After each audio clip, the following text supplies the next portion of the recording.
দলীয় শৃঙ্খলা ভঙ্গের দায়ে বিভিন্ন সময় বহিষ্কৃত নেতাদের ডাকা কথিত কর্মী সমাবেশে দলের নেতাকর্মীদের উপস্থিত না থাকার আহ্বান জানিয়ে প্রেস ব্রিফিং করেছে জামালপুরের বকশীগঞ্জ উপজেলা পৌর বিএনপি ও সকল অঙ্গ সংগঠন। বিস্তারিত দেখুন জামালপুর জেলা প্রতিনিধি রফিকুল ইসলামের রিপোর্টে। আমরা তাকে স্বাগত জানাই। আমরা আপনাদের মাধ্যমে 9 সেপ্টেম্বর মঙ্গলবার সন্ধ্যায় বকশীগঞ্জ খয়রউদ্দিন মাদ্রাসা মাঠে এই প্রেস ব্রিফিং অনুষ্ঠিত হয়। বকশীগঞ্জ উপজেলা বিএনপির সাধারণ সম্পাদক জাহিদুল হক প্রিন্স অভিযোগ করেন, দলীয় শৃঙ্খলা ভঙ্গের দায়ে বিভিন্ন সময়ে বিএনপি থেকে বহিষ্কৃত কতিপয় নেতা আগামী 13 সেপ্টেম্বর নূর মোহাম্মদ উচ্চ বিদ্যালয়ের মাঠে কথিত কর্মী সমাবেশ আহ্বান করে প্রচারণা চালিয়ে যাচ্ছে।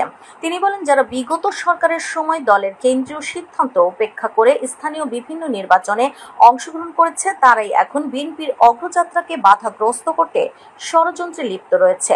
বিগত ফ্যাসিস্ট সরকারের দোসরদের সাথে করে আহ্বান করা কর্মী সমাবেশে বিএনপির চেয়ারপারসনের উপদেষ্টা সাবেক আইজিপি বীর মুক্তিযোদ্ধা আব্দুল কাইয়ুমকে উপস্থিত না করারও আহ্বান জানানো হয়েছে এই প্রেস ব্রিফিংয়ে।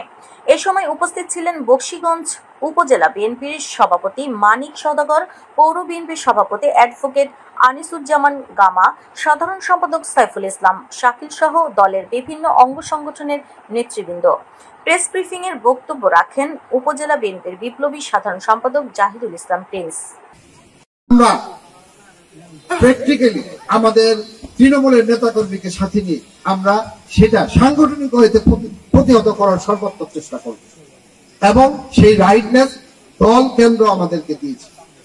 আজকে আমাদের এই সাংগঠনিক যে প্রতিবাদের ভাষা প্রেসের মাধ্যমে, আপনাদের মাধ্যমে আমরা আপনাদের কাছে কৃতজ্ঞ। আমরা আপনাদেরকে আমন্ত্রণ জানিয়েছি, আপনারা এসেছেন।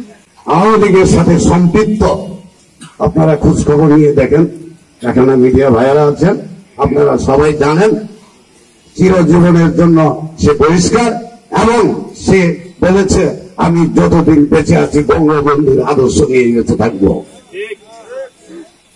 তাই আমি আশা করি আপনারা যারা আছেন উপস্থিত, আমরা জেলা এবং কেন্দ্রের নির্দেশে আমরা কমিটি পেয়েছি এবং জেলা এবং কেন্দ্রের নির্দেশে যা যা করার দরকার আমরা করবো ইনশাআল্লাহ।